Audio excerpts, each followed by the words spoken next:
Selamat hari Minggu, welcome back church. Senang bisa berjumpa dengan Anda kembali. Pada hari ini kita ada 3 pengumuman. Yang pertama adalah pada tanggal 26 Juli pukul 8 malam akan diadakan acara iCare gabungan. Bagi saudara yang sudah memiliki iCare, kami mengharapkan kehadiran saudara pada acara malam hari ini. Dan bagi saudara yang belum memiliki iCare, boleh ikut bergabung dan nanti akan kita posisikan di iCare untuk minggu-minggu berikutnya. Pengumuman yang kedua, pada tanggal 7-8 Agustus akan diadakan IFGF Conference yang dapat Anda akses melalui link di bawah ini untuk registrasinya. Bagi saudara yang tidak bisa hadir, kami akan menyediakan video rekaman di minggu berikutnya. Pengumuman yang ketiga, untuk tithing and offering dapat diberikan melalui Zelle, Venmo, atau melalui cek. Mari kita tutup dalam doa. Tuhan Yesus, saya berterima kasih kepadamu ya Tuhan untuk setiap pribadi saat ini. Kau melihat mereka ketika mereka membawa persepuluhan dan persembahan saat mereka mengangkatnya kepadamu sekarang. Terima kasih Tuhan atas urapanmu yang ada di sini, kehadiranmu ada di sini sekarang juga. Dan Tuhan, saya berterima kasih kepadamu bahwa Engkau telah menerima persepuluhan dan persembahan ini. Kami juga berterima kasih kepadamu bahwa Engkau menerima benih ini di saat Engkau memberkati dan Engkau melipat gandakannya. Engkau membuat tuaian kembali berlipat ganda kepada umat-Mu bahkan sekarang ini, dan aku berterima kasih akan itu. Dalam nama Tuhan Yesus yang perkasa, saya menyatakan bahwa persepuluhan ini dan persembahan ini kudus dan dipisahkan bagimu. Dalam nama Tuhan Yesus yang perkasa, saya menyatakan bahwa persepuluhan dan persembahan ini adalah untuk menyatakan bahwa Engkau adalah Allah yang hidup dan Allah yang baik. Di dalam nama Tuhan Yesus kami berdoa. Amin.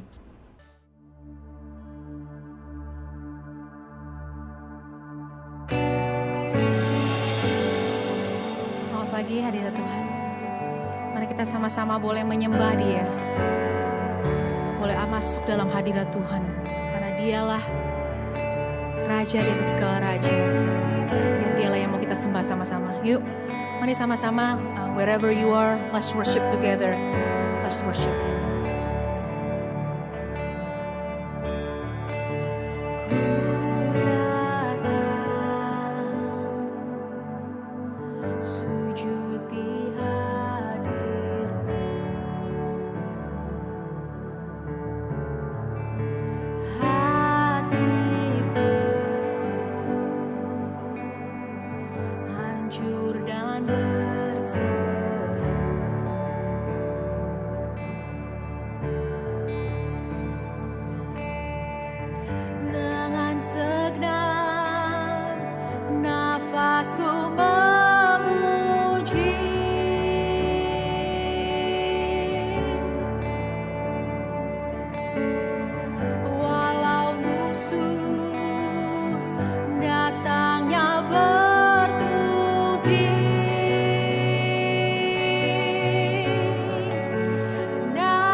Kemenangan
Hello church, welcome to the house.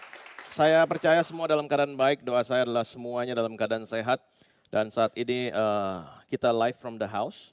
Dan sungguh saya mau greet Anda semua dari FGF Bandung, juga sekaligus FGF di Batam.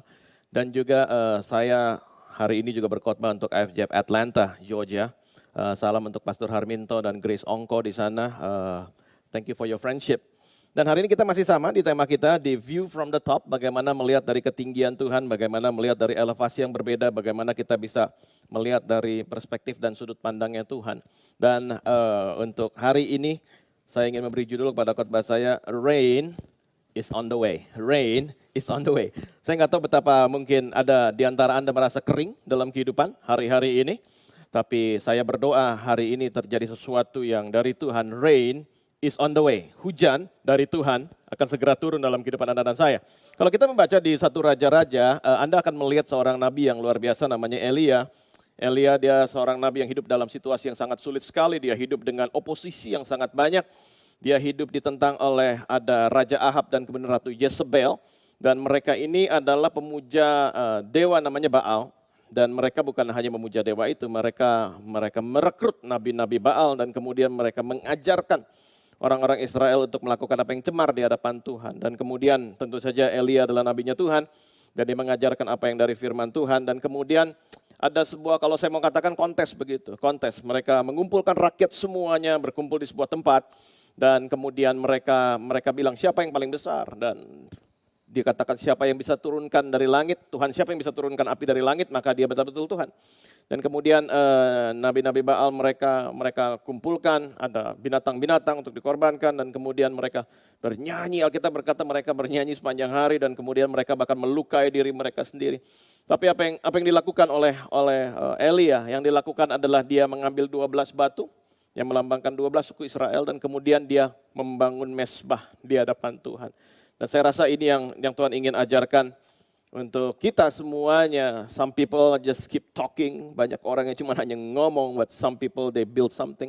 Dan saya berdoa Anda dan saya adalah orang-orang yang bukan hanya keep on talking about God, bukan hanya cuma ngomong tentang Tuhan, tapi kita melakukan sesuatu untuk Tuhan, dan saya rasa itu sesuatu yang penting. Dan Elijah was building, dia membuat sebuah mesbah, dan kemudian tiba hari menjelang sore, nabi-nabi Baal sudah capek, dan kemudian Elia berdoa di hadapan Tuhan, dan kemudian api turun dari langit membakar habis korban bakaran. Dan kemudian apa yang terjadi, semua orang melihat bahwa Tuhan yang disembah oleh Elia adalah Tuhan yang benar. Dan kemudian terjadi di situ mereka membunuh seluruh nabi Baal yang hadir. Dan kemudian terjadi suatu revival, kebangunan rohani yang luar biasa, di mana orang bertobat hari itu ketika mereka melihat kuasa Tuhan. Dan sampailah kita di 1 Raja-Raja 18 ayat yang ke-41 dikatakan, kemudian berkatalah Elia kepada Ahab, pergilah, makanlah dan minumlah, sebab bunyi derau hujan sudah kedengaran. Lalu Ahab pergi untuk makan dan minum, tetapi Elia naik ke puncak Gunung Karmel, ke elevasi yang berbeda, ketinggian yang berbeda, view from the top. Lalu ia membungkuk ke tanah dengan mukanya di antara kedua lututnya.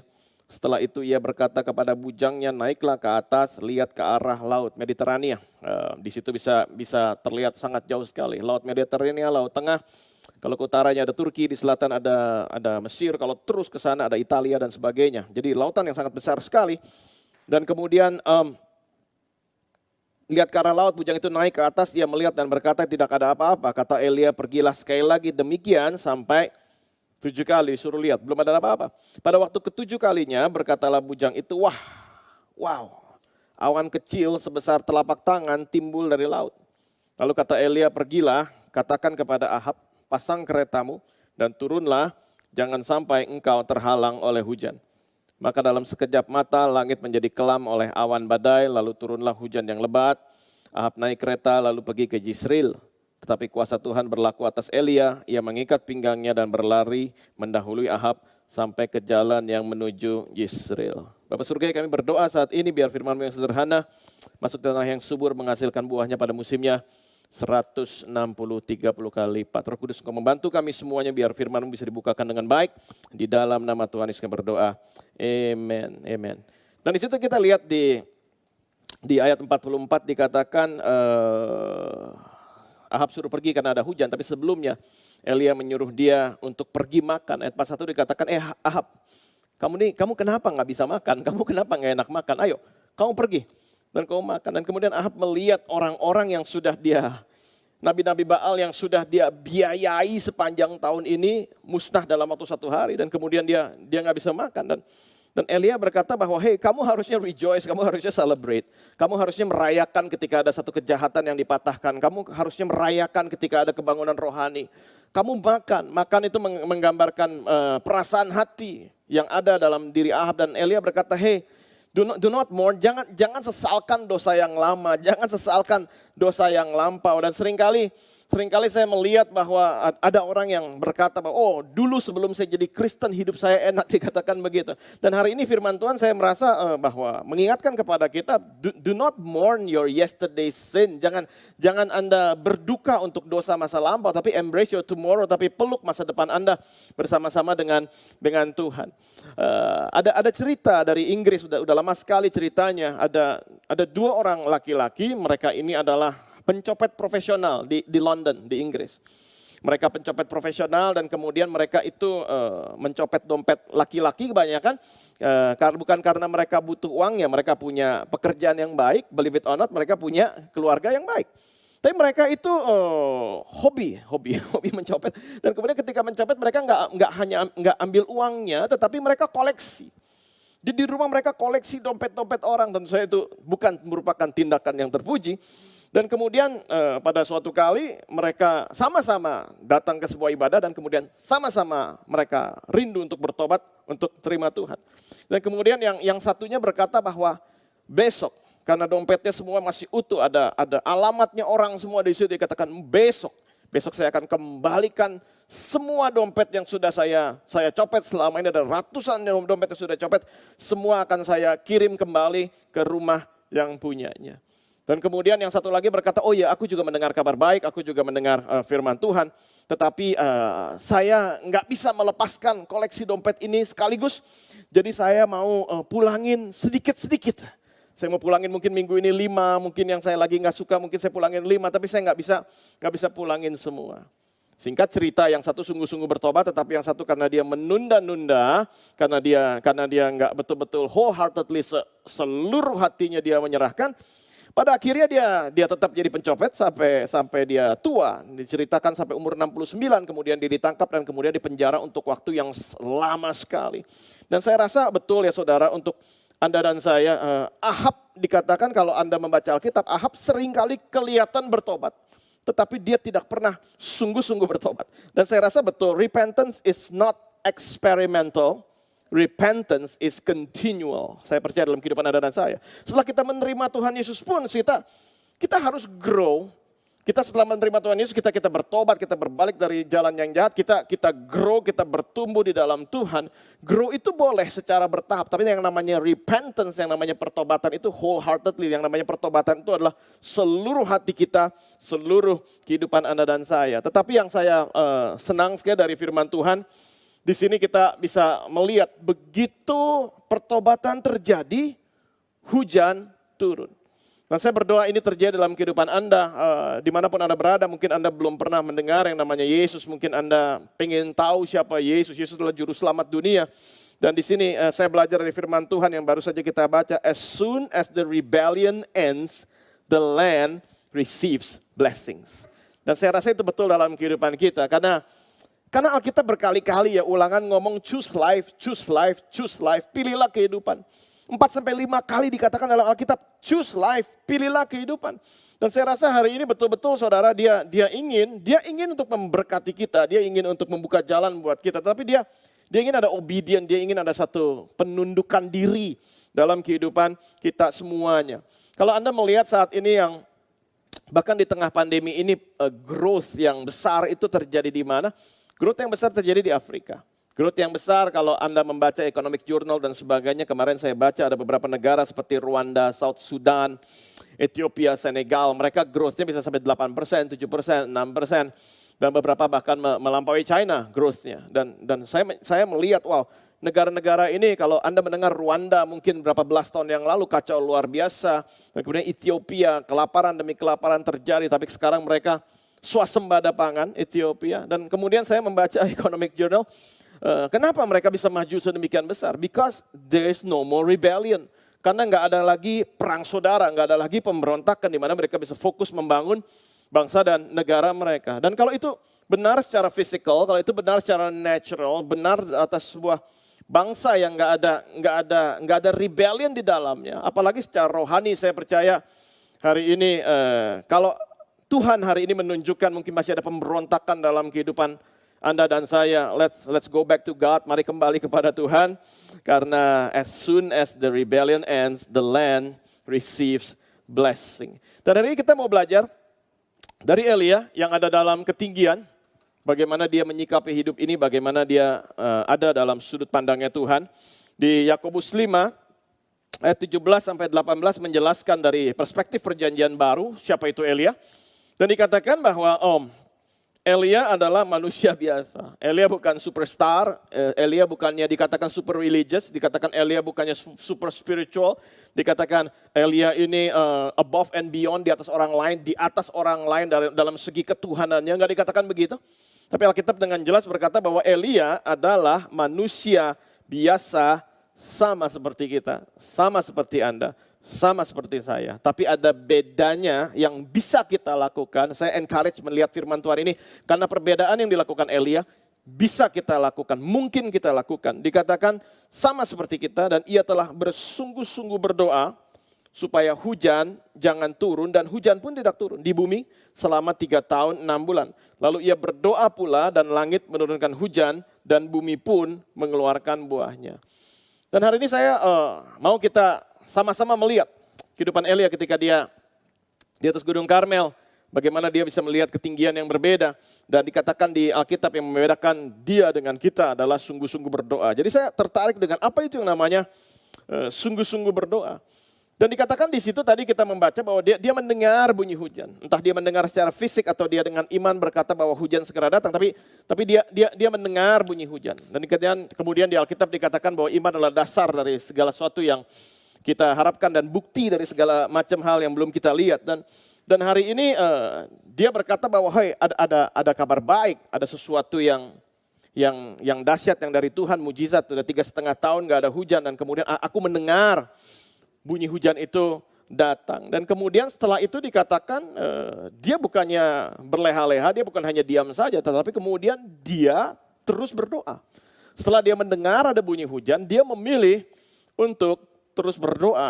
Dan saya melihat bahkan dalam kehidupan saya, seringkali ketika mendengar sebuah kabar baik, maka intensitas doa saya menjadi berkurang, karena saya berkata bahwa itu semua akan segera selesai.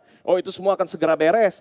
Itu semua akan improve, itu semua akan maju. Jadi intensitas di masa-masa genting di mana saya berdoa dengan sangat keras, itu menjadi berkurang ketika ada satu kabar baik. Tetapi saya melihat di sini dan kita mau belajar bahwa jangan berhenti berdoa karena satu kabar baik. Karena Tuhan punya banyak kabar baik untuk Anda dan saya. Kenapa berdoa untuk satu kabar baik? Seakan-akan hidup kita ini limit God, seakan hidup kita ini membatasi Tuhan. Tuhan, satu berkat saya sudah cukup, satu terobosan saya sudah cukup, satu pertolongan Tuhan sudah cukup. Hei, Tuhan punya begitu banyak untuk Anda dan saya. Jangan berhenti doa karena satu kabar baik. Karena itu 1 Tesalonika 5:16 dikatakan pray without ceasing. Berdoalah, jangan berhenti berdoa. Kenapa? Karena kita berharap bahwa hari depan lebih baik daripada hari ini. The best is yet to come. Yang di rumah katakan the best is yet to come. Yang sesuatu yang baik akan terjadi di depan dari Anda dan saya. Karena itu jangan berhenti berdoa. Ada di Afrika kira-kira tahun 1800 ada orang namanya Prince Kabu. Prince Kabu ini dia seorang pangeran. Seorang pangeran dari sebuah suku, di sebuah kampung di Afrika. Dan kemudian pada suatu kali sukunya, kampungnya diserang oleh suku yang lain. Dan kemudian dia dibawa sebagai tawanan. Karena orang tahu dia adalah pangeran, anak kepala suku. Maka dia ditangkap dan kemudian dikasih tahu sama bapaknya, sang kepala suku, dikatakan, kau bisa kunjungi anak kamu 1 bulan sekali kalau kamu bawa banyak hadiah. Dikatakan begitu. Dan kemudian karena ayahnya Prince Kabu ini mengasihi anaknya, dia datang dan kemudian membawa banyak hadiah, diizinkan bertemu anaknya sebulan sekali. Saya tentu saja hadiah yang banyak begitu mahal, resources dia lama-lama habis. Sehingga ayahnya tidak punya kekuatan, daya upaya lagi untuk bisa mengunjungi anaknya dan membayar ongkos untuk bisa ketemu besuk anaknya. Dan kemudian dia nggak dikunjungi lagi. Dan kemudian apa yang dilakukan oleh suku yang menawan dia, tiap hari dia dipukuli. Dan kemudian ketika dipukuli dia diseka darahnya oleh Kain, dan kemudian Kainnya tiap kali dikirim kepada bapaknya. Betul nggak mau kunjungi, betul kamu nggak mau kunjungi. Dan kemudian tiap hari Prince Kabu ini umur 14 tahun dia menangis dalam tahanan sebagai tawanan, dia nangis dan kemudian dia bilang, dulu ada seorang kulit putih pernah datang ke kampung ngomong tentang Yesus, ada pribadi namanya Yesus. Dan kemudian dia mulai berdoa dan dia berkata, kalau Yesus memang engkau berkuasa, memang engkau Tuhan, tolong saya lepas dari sini. Dan kemudian dia mendengar ada suatu suara malam-malam yang sangat jelas sekali buat dia, dikatakan, you run now, kamu lari sekarang. Dan kemudian dia lari, dia keluar dari tempat dia ditahan. Herannya yang jaga semua lagi tidur, gak ada yang ngelihat dia lari sampai jauh sekali berhari-hari. Sampailah dia ke pelabuhan yang sangat besar sekali. Dan di pelabuhan itu dia lihat banyak kapal dan kemudian ada orang yang melihat dia sedang kepayahan. Orang itu berkata, kamu dari mana? Oh, saya lepas dari tawanan. Saya juga gak berani pulang ke rumah saya. Kalau saya pulang nanti rumah saya kembali diserang oleh suku itu. Dan kemudian orang itu berkata, kamu tinggal sama saya. Dan kemudian orang itu adalah orang percaya dan kemudian diajarkan sekali lagi tentang Yesus. Dan kemudian dia bertumbuh dalam pengenalan akan Tuhan dan kemudian dia tanya banyak hal kepada gurunya ini. Yang tinggal di pelabuhan. Dan kemudian gurunya bilang, oh saya nggak tahu apa-apa lagi karena hanya itu yang saya tahu. Dan kemudian dia tanya, kamu dengar tentang Yesus dari mana? Oh dulu ada sekelompok orang kulit putih, mereka kesini memberitakan tentang Yesus. Dan mereka tinggal di mana? Oh mereka dikatakan tinggal di negeri yang sangat jauh, di sebuah kota yang sangat besar namanya New York. Dan kemudian dia bilang, New York saya nggak pernah dengar, saya nggak pernah tahu. Dan kemudian Prince Kabu dia ke dermaga, dia cari-cari kapal mana yang mau ke Amerika. Dan kemudian dia ketemu satu kapal mau ke New York dan kemudian dia berdoa, Tuhan tolong saya, Tuhan tolong saya. Dan kemudian dia ketemuin kapten kapal berkata, kru saya sudah cukup, anak buah kapal saya sudah cukup. Dan selesai nakoda kapal ngomong begitu, ada orang datang kepada kapten, ada satu orang sakit, kita butuh satu orang. Dan kemudian dia direkrut umur kira-kira 15 tahun, dia pergi ke New York. Dan menjelang dia sampai di New York, dia berdoa, Tuhan saya pengen ketemu sama orang yang bisa ngajarin saya tentang Kristus, tentang Yesus. Dan kemudian dia mendarat, dia cari-cari nama orang yang dulu pernah menginjili gurunya ini di Afrika. Anda tahu kota New York begitu besar, tapi dengan ajaib dia ketemu dengan orang itu. Dan kemudian orang itu menerima dia, menampung dia, mengajarkan dia bahasa Inggris, dan kemudian mengajarkan dia tentang Yesus. Dan kemudian umur 19 tahun dia dikirim ke sebuah tempat namanya Taylor University. Dan kemudian ketika dia mau diinterview sama dean, sama orang yang nantinya akan mengajar dia di sana. Dan kemudian dia harus menunggu antrian, dikatakan sama deannya, saya akan interview kamu 40 menit lagi, kamu tunggu bersama dengan orang-orang di sini.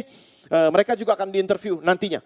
Dan kemudian dia tunggu 40 menit dan dean di dalam ini, dekannya dia lagi interview orang lain. Begitu dia keluar, dia kaget bahwa 20-an orang itu lagi berlutut. Mereka betul-betul sedang bukan hanya menerima Yesus, mereka betul-betul menangis di hadapan Tuhan karena Prince Kabu ini cerita tentang apa yang terjadi dalam kehidupannya dan terjadi kebangunan rohani di dalam lobi daripada Taylor University. Dan kemudian apa yang terjadi setelah itu dia di situ, dia meninggal umur 21 tahun karena pneumonia. Tetapi kelewat kesaksian dia, literally ratusan orang memilih untuk pergi ke Afrika untuk memberitakan Injil karena kesaksian satu orang ini. Dan dia saya rasa menjadi orang yang luar biasa karena dia pray without ceasing, karena dia nggak berhenti karena satu terobosan, dia nggak berhenti karena satu pertolongan Tuhan. Dan saya berdoa hari ini setiap Anda dan saya jangan berhenti berdoa karena satu terobosan, karena the best is yet to come. Katakan sama-sama, the best is yet to come. Haleluya. Dan kalau kita melihat di dalam firman Tuhan, dikatakan Elia sungguh-sungguh berdoa. Saya hari ini dengan simple ingin membagikan kepada Anda 4C tentang doa, 4Cs tentang doa. Yang pertama adalah continually atau terus-menerus. Karena saya rasa bahwa Tuhan adalah Tuhan yang gak pernah bosan mendengar doa kita. Dan dia adalah Tuhan yang rindu mendengar apa yang dia sudah tahu. Dia tahu segala sesuatu, dia mengerti segala sesuatu, dia melihat segala sesuatu, dia mengerti struggle kita. Tetapi dia adalah Tuhan yang senang, Bapak yang senang kalau anak-anaknya tetap ngomongin apa yang dia sudah tahu. Seperti anak saya berapa waktu yang lalu dia nggak mendapat kelas yang dia inginkan. Dia daftar tapi kemudian entah penuh atau jadwalnya nggak sesuai. Dia nggak dapat kelas yang dia inginkan. Dan kemudian saya telepon dia katakan, Pak kecewa sekali nggak dapat kelas ini, nggak dapat guru ini dan sebagainya. Dan kemudian saya bilang, oh ya udah nggak apa-apa, masih ada waktu lain, masih ada hari lain dan sebagainya. Dan kemudian ketika telepon besok dia bilang, aduh masih kesel banget nggak dapat kelas itu. Dan kemudian saya sudah tahu karena dia udah kasih tahu saya kemarin. Tapi sebagai bapak saya senang mendengar anak saya memberitahukan kepada saya apa yang saya sudah tahu. So continually. Yang kedua, kenapa kita perlu terus berdoa supaya mendapatkan satu hal yang namanya clarity. Banyak orang Kristen sekarang dalam hidupnya nggak mengalami kejelasan karena memang nggak jelas dia maunya apa.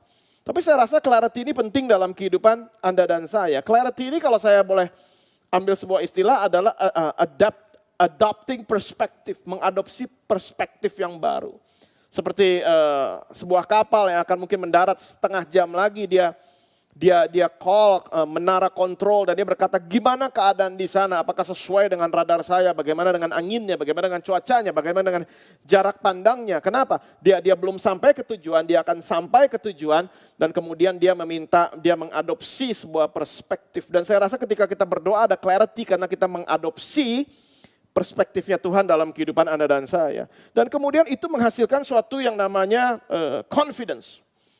Kenapa saya ada confidence? Karena saya bisa membedakan yang antara dilema and privilege atau hak sebagai anak. Saya bisa memilih untuk dalam berdoa untuk selalu punya dilema. Aduh gimana kalau nggak jadi, aduh gimana kalau nggak berhasil, aduh gimana kalau nggak sembuh. Tetapi saya juga bisa berkata, oh it's a privilege. Oh saya ini asik banget sebagai anak Tuhan, saya bisa berdoa. Saya bisa menghadap Tuhan. Kapanpun saya menghadap Tuhan bisa. Karena firman Tuhan berkata, marilah dengan penuh keberanian kita masuki tahta kasih karunia. Di sana kita menemukan berkat dan pertolongan pada waktunya. Dan saya bilang, wow it's a privilege. Saya tahu saya berdoa ini, saya tahu ada kegundahan. Tapi it's a privilege untuk bisa berdoa di hadapan Tuhan. Dan dengan demikian ketika saya tahu hak saya, ketika saya tahu identitas saya, maka dilema itu mulai tersingkir dengan kenyataan bahwa saya adalah anak Tuhan yang Maha Kuasa. Dan kemudian saya telah ditebus dan harganya telah lunas dibayar. Dan kemudian yang terakhir adalah saya menyerahkan control, saya menyerahkan kendali saya.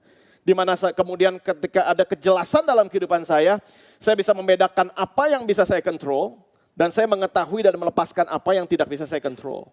Hidup Anda akan berbahagia kalau Anda melepaskan hal yang tidak bisa Anda kontrol.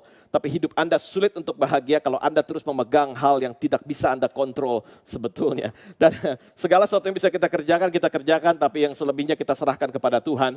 Karena Dia tahu apa yang terbaik dalam kehidupan Anda dan saya. Dia nggak pernah lose control, Dia nggak pernah kehilangan kendali di dalam kehidupan kita. Dan saya senang sama satu orang, salah satu my favorite author, C.S. Lewis. Yang lainnya my favorite author itu namanya J.R.R. Tolkien. C.S. Lewis dia ngomong begini, kalau orang berdoa sama Tuhan, dia bisa berkata kepada Tuhan, thy will be done, biar kehendakmu yang jadi. Kalau orang gak berdoa sama Tuhan, Tuhan ngomong sama dia, thy will be done, kehendakmu yang jadi. Jadi mau pilih yang mana? Mau pilih kehendakmu atau mau pilih kehendak Dia? Dan saya percaya bahwa Anda dan saya tahu bahwa kehendak Dia yang paling baik dalam kehidupan kita semuanya. Sama-sama katakan thy will be done. Thy will be done terjadi ketika kita berdoa. Dan hari ini saya melihat di dalam firman Tuhan dikonfirm oleh Zakaria. Nabi Zakaria berkata, Zakaria 10 ayat 1, mintalah hujan pada Tuhan pada akhir musim semi. Tuhanlah yang membuat hujan deras dan hujan lebat akan diberikannya kepada mereka. Saya ingat waktu saya kecil, tante saya punya satu jar, satu toples gitu, isinya ada kue-kue kecil yang saya senang sekali. Dan dia bilang setiap kali datang, jangan langsung ambil, ini ada di meja, jangan langsung ambil, ngomong sama saya, tante saya bilang, ngomong sama saya, kamu akan saya bukakan, kamu akan saya kasih. Tapi jangan ambil sendiri. Dan kemudian gampang sekali, saya tahu ada di situ. Saya datang kepada dia, tante saya mau, dan kemudian dia bukakan, dia kasih satu. Besokannya saya datang lagi, tante, dan kemudian dia bukakan, dia kasih satu. Dan kemudian saya rasa itu yang Tuhan mau dalam kehidupan kita. Kita tahu dia punya segala sesuatu, He's in charge, He's in control, tapi hari ini kita mau belajar bahwa God gives promises, yet we must ask. Tuhan memberikan janji, tapi kita harus minta izin. Kita harus ada satu rasa hormat sama dia. Kita harus meminta perkenanannya. Dia punya, dia sediakan, but we must ask. Saya rasa doa adalah bentuk kesopanan kita sama Tuhan. Bahwa kita sopan, kita menghargai dia, kita meminta apa yang dia sudah tahu, kita meminta apa yang mungkin menjadi kebutuhan kita, tapi kita juga percaya bahwa dia berikan yang terbaik. Mungkin dia nggak izinkan apa yang kita minta itu terjadi karena dia sangat baik dalam kehidupan Anda dan saya. Dan hari-hari ini satu kata yang sering keluar dalam setiap counseling online dan dalam topik-topik yang ada dalam setiap macam Zoom meeting adalah kata anxiety, kecemasan. Dan saya percaya itu merupakan sebuah kata yang valid. Mungkin orang cemas, mungkin orang berkata sampai kapan. Kemarin saya baca jurnal beberapa mental breakdown terjadi di mana-mana di Singapura dan kemudian di beberapa bagian bahkan desa-desa kecil di dunia ini mengalami yang namanya anxiety dan saya rasa itu manusiawi, but I feel hari ini lewat firman Tuhan bahwa anxiety should lead to prayer. Dan ini sebuah statement yang kedengarannya sederhana, kedengarannya klise, tapi powerful. Kalau Anda anxious, kalau Anda cemas, anxiety should lead bukan untuk talk about your problem all the time, cuma ngomongin tentang masalahmu, tetapi yang pertama adalah anxiety should lead to prayer. Dan saya rasa ini betul ya. Elia dia udah mendapat satu cerca kabar baik dan kemudian dia memilih untuk menyujudkan diri di hadapan Tuhan dan kemudian dia menyuruh pembantunya untuk kembali lihat the horizon, kembali lihat dengan cara pandang yang berbeda sampai 7 kali. Ternyata di sini dia mengajarkan kepada kita bahwa berdoa itu sama dengan berjaga-jaga. Dia berdoa tetapi dia juga melihat di horizon. Jadi saya rasa ini bukannya merupakan dua kubu yang sangat terpisah. Oh karena saya berdoa, saya nggak perlu ngapa-ngapain. Karena saya berdoa, saya nggak perlu berjaga-jaga. Tapi di sini betul-betul terjadi seperti yang Yesus ajarkan kepada murid-muridnya di Taman Getsemani. Nggak bisalah kamu berdoa dan berjaga-jaga 1 jam saja. Jadi saya rasa bahwa prayer is an active movement. Ketika kita berdoa maka Tuhan rindu juga kita juga berjaga-jaga, kita melihat horizon, kita melihat dengan cara pandang yang baru dan kita melihat segala kesempatan yang Tuhan berikan di dalam kehidupan kita semuanya. Apalagi Anda yang mulai sibuk. Banyak dari Anda yang WhatsApp saya dan kemudian bilang, "Pastor tolong doakan karena minggu-minggu ini saya mulai aktif." Minggu-minggu ini bukannya new normal, lebih daripada new normal. Dia berkata saya ketemu orang jauh lebih banyak dan sebagainya. Berdoa supaya proteksi Tuhan terjadi, oke. Dan betul-betul ya Tuhan kayaknya menggerakkan begitu banyak hal di dunia ini. Karena ada kebutuhan ekonomi mungkin dan sebagainya. Sehingga orang mungkin terpaksa harus keluar rumah hari-hari dan melakukan segala sesuatu dengan aktif. Dan begitu banyak dari Anda leaders, Anda mulai datang ke tempat usaha Anda. Dan kemudian Anda mulai ketemu dengan banyak orang dan saya percaya akan ada eskalasi yang Tuhan berikan. Dan terutama untuk leaders ya. Ini yang saya senang dari satu orang yang namanya Billy Graham. Billy Graham adalah the pastor of the presidents. Dia adalah gembala dari begitu banyak presiden Amerika. Dan ketika dia mendoakan waktu ada inauguration atau seorang presiden Amerika ini diangkat, dilantik, maka dia biasanya mendoakan. Banyak sekali presiden doakan sama dia. Dan kemudian saya senang quote dia. Dan ini untuk Anda leaders dalam kapasitas apapun Anda sedang memimpin saat ini. Billy Graham ngomong ini ke semua presiden yang dia doakan. Dia katakan, those who are called to appear in public. Orang yang dipanggil sama Tuhan untuk kumpul dan bisa ngomong di depan orang banyak, memimpin, must find time to be with God in secret. Jangan cuma jago untuk melakukan apapun yang publik, jangan cuma jago untuk melakukan apapun yang kelihatannya ketemu orang banyak, memimpin, punya influence yang besar, kalau nggak punya yang namanya secret place. Dan saya rasa sungguh hari-hari ini biar terjadi dalam kehidupan Anda dan saya, kita ini too busy not to pray. Dan Anda dan saya harus berdoa, kita harus mengandalkan Tuhan hari-hari ini. Dan saya percaya di hari-hari ini juga Tuhan akan memberikan terobosan dalam kehidupan kita. Mungkin ada beberapa challenges, mungkin ada beberapa tantangan yang seakan-akan sulit. Tapi hari ini saya ingin encourage Anda dengan mengatakan bahwa stubborn challenges need stubbornly persistent prayers.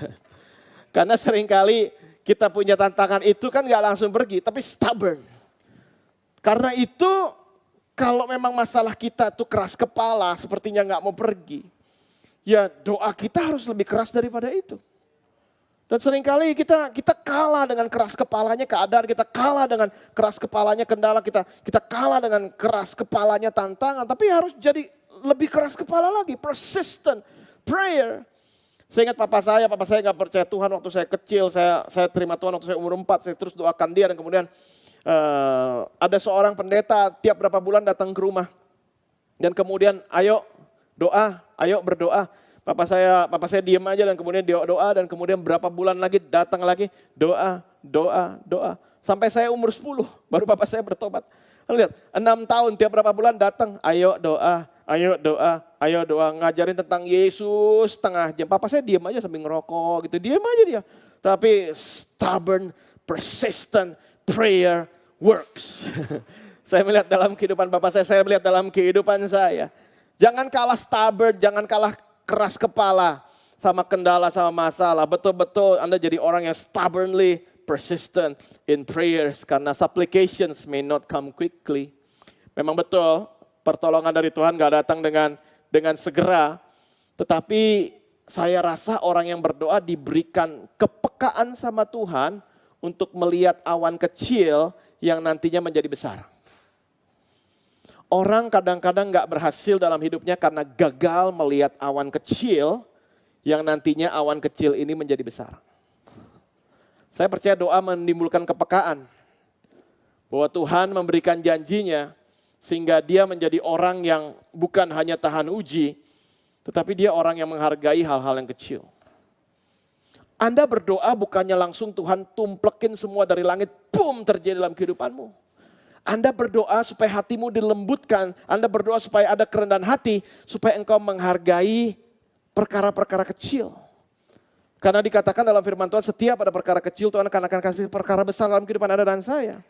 Dan saya rasa betul, never despise days of small beginnings, but hope and wait for great things.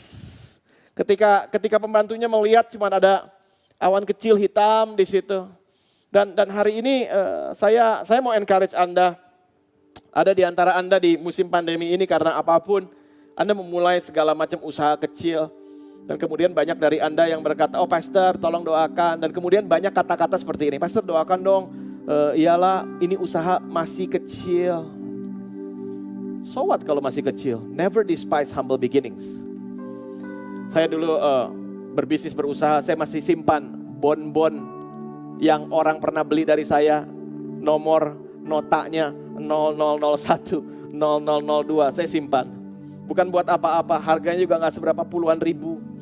Tapi orang beli itu saya simpan. Dan kemudian kenapa? Saya melihat penyertaan Tuhan dari nota nomor 0001. Never despise small beginnings.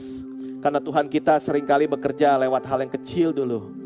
Dan kemudian dia mendidik kita dan menatar kita untuk mampu handle sesuatu yang besar dalam kehidupan Anda dan saya. Saya masih simpan semua catatan khotbah saya dari tahun 96, 97, 98. Tahun 2000 semua PowerPoint-nya saya masih ada. Bukan untuk compare dan kemudian bukan untuk bilang, oh saya udah khotbah banyak. Enggak seperti itu. Tapi saya bilang sama Tuhan, wow, dulu saya ngomong ini ya. Sekarang mungkin saya gak akan ngomongnya seperti itu. Wow, terima kasih Tuhan, Engkau izinkan saya melalui journey. Saya rasa orang Kristen akan jadi orang Kristen yang rusak kalau gak dibiarkan Tuhan lewat journey. Never despise humble beginnings. Dan sekarang ada banyak orang tua berkata, aduh anak saya kecil repot, Kenapa Anda harus menyesali sesuatu journey perjalanan yang memang Tuhan tetapkan dalam kehidupanmu? Enjoy your days. Jangan, aduh anak saya sekarang harus di rumah homeschooling, pusingnya luar biasa. Saya mau kasih tahu, kalau dia udah besar dan mulai pacaran, Anda akan pusing luar biasa. Sekarang baru dia bikin PR begitu mah, sudahlah enjoy the day. Peluk dia, sayangi dia, layani dia. Never despise humble beginnings. Come on, setiap dari saya harus betul-betul menghargai proses yang dari Tuhan. Awannya kecil, tapi dari awan yang kecil itu kalau kita setia dan berjaga-jaga, Tuhan bisa kasih hujan yang dahsyat untuk membasahi tanah yang gersang apapun. Dan sering dalam kehidupan saya sendiri, mungkin dalam kehidupan Anda juga terjadi, showers of plenty often comes from a small cloud. Begitu banyak hujan dalam kehidupan datang dari awan yang kecil. Masalahnya bisa lihat apa enggak? harus rajin. Harus rajin. Saya paling kesal kalau dulu saya kerja sama orang yang bekerja di bawah saya, manajer yang kalau orang belinya dikit nggak dilayani. Kalau orang belinya banyak dilayani. Hey, you never know. Saya mau kasih tahu Anda yang bisnis, jangan suka beda-bedakan klien sedemikian. Karena klien Anda yang kecil hari ini, dia bisa jadi klien yang besar besok kalau Anda layani dia dengan baik hari ini. Showers of plenty often comes from a small cloud. Yang rajin, bisa lihat itu. Doa membuat kita bisa terbuka, bisa melihat hal-hal yang sederhana, hal yang kecil dan tidak meremehkannya. Dan hari ini satu hal yang saya lihat, ketika Elia doa supaya api turun. Ketika Elia doa minta hujan turun. Saya mau katakan bahwa Tuhan bisa menjawab doa kita lewat api dan hujan. Jadi kalau ada api dalam hidupmu, ada hal yang mungkin gak enak, jangan cepat-cepat marah sama Tuhan. Karena kebanyakan hidup orang Kristen sebelum dia dapat hujan, biasanya dia harus lewati api dulu. Karena Tuhan kita bukan sugar daddy, dia bukan Tuhan yang sedikit-sedikit kasih hujan. No. If you cannot handle the fire, you cannot handle the rain. Kalau Anda gak bisa handle api, Anda gak bisa handle hujan. Tapi saya berdoa Anda dan saya adalah orang-orang yang thankful for the fire. Terima kasih ya Tuhan. Dan saya senang mendengar kesaksian banyak dari Anda yang sering berkata, untung dulu saya pernah ngalami itu. Untung saya lewati itu. Sekarang saya siap. Through the fire, through the rain, He is God. Lewat api, lewat hujan, Dia itu Tuhan. Thankful for both. Ucap syukur untuk dua-duanya. Puji Tuhan pernah ngalami ini dan itu. Dan yang terakhir saya akan tutup setelah ini. Ahab dikasih tahu sama Elia, hujan cepetan pulang ke Jezreel. 42,9 km dari puncak Karmel ke Jezreel. Dan kemudian dia duluan. Dan kemudian apa yang terjadi? Ahab seharusnya budaya zaman itu mengajarkan untuk orang yang lebih tua, bapak bangsa Elia, dia naikin juga ke keretanya. Ahab mendengar itu hujan mau datang, dia lari dulu ke Jezreel dengan kereta kudanya. Dan kemudian Alkitab mencatat maraton pertama itu saya rasa Elia 42,9 km dari puncak Karmel ke Jezreel, lari mendahului kereta Ahab. Ahab dia bukannya dishonor Elijah, dia bukannya gak hormat sama Elia. Ahab tidak menghormati Tuhan dan hadiratnya. Tapi Tuhan meninggikan Elia karena honor comes from God. Karena betul-betul untuk orang yang berdoa, promosi datang dari Tuhan. Promosi bukan datang dari orang, promosi datang dari Tuhan. Dan ketika man dishonor you, karena engkau cinta Tuhan, ketika manusia melecehkan engkau karena engkau mencintai Tuhan, Tuhan tidak melecehkan Anda, Tuhan akan mengangkat Anda. Dan saya berdoa hari ini terjadi 1 Tawarik 29 ayat 12, wealth and honor come from you. Dan dikatakan di situ bahwa Tuhan meninggikan Elia dia lari terlebih dahulu membuktikan bahwa kuasa Tuhan lebih besar. Dan saya berdoa hari ini, ketika kita melihat dari ketinggian yang berbeda, maka kita belajar untuk merendahkan diri kita di hadapan Tuhan, menundukkan diri kita, and see the best, melihat yang paling baik di masa depan. Bapak surga, aku berdoa untuk semua jemaat Tuhan yang mendengar hari ini ya Tuhan. Sungguh ya Bapak, aku berdoa rain is on the way. Aku berdoa hujan segera ada dalam kehidupan masing-masing. Segala macam kekeringan ya Tuhan akan dibasahi oleh air-Mu yang menyejukkan itu ya Tuhan. Aku berdoa hari ini setiap dari kami menjadi tanah yang subur, tanah yang siap menerima hujan-Mu.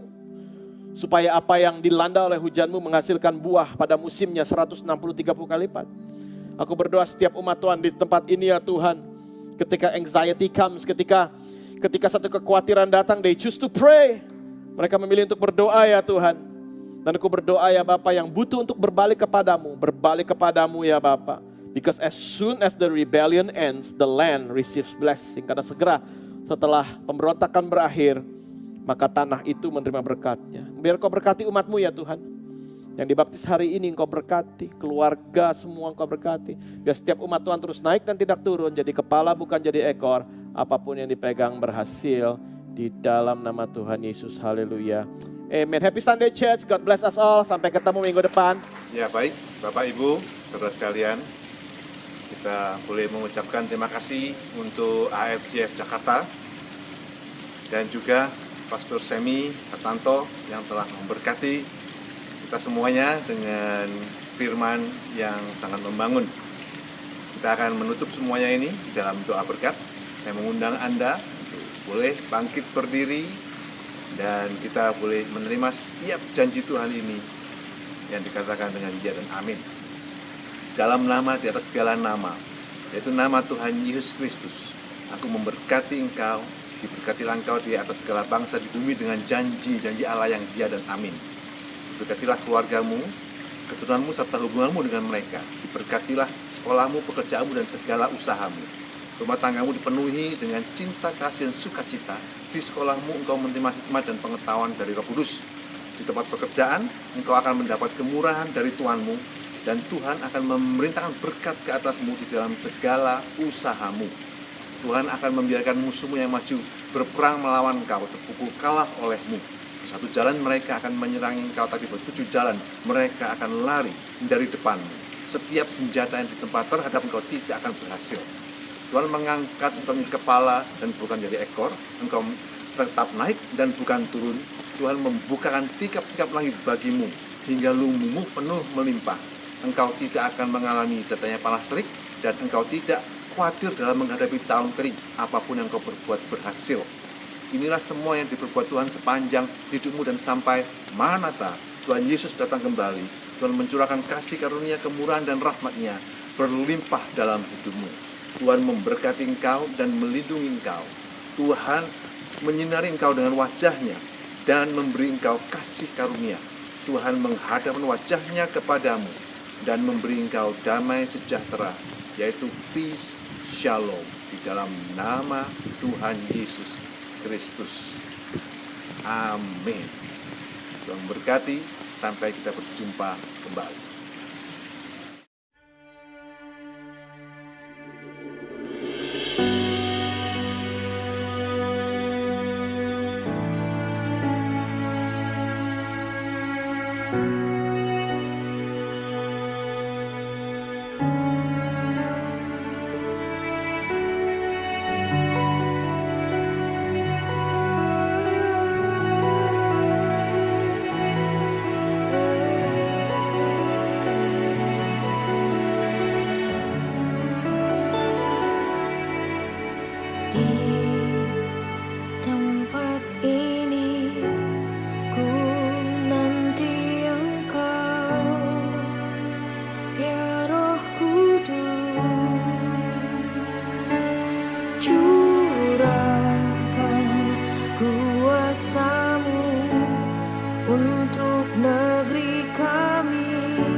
Tempat ini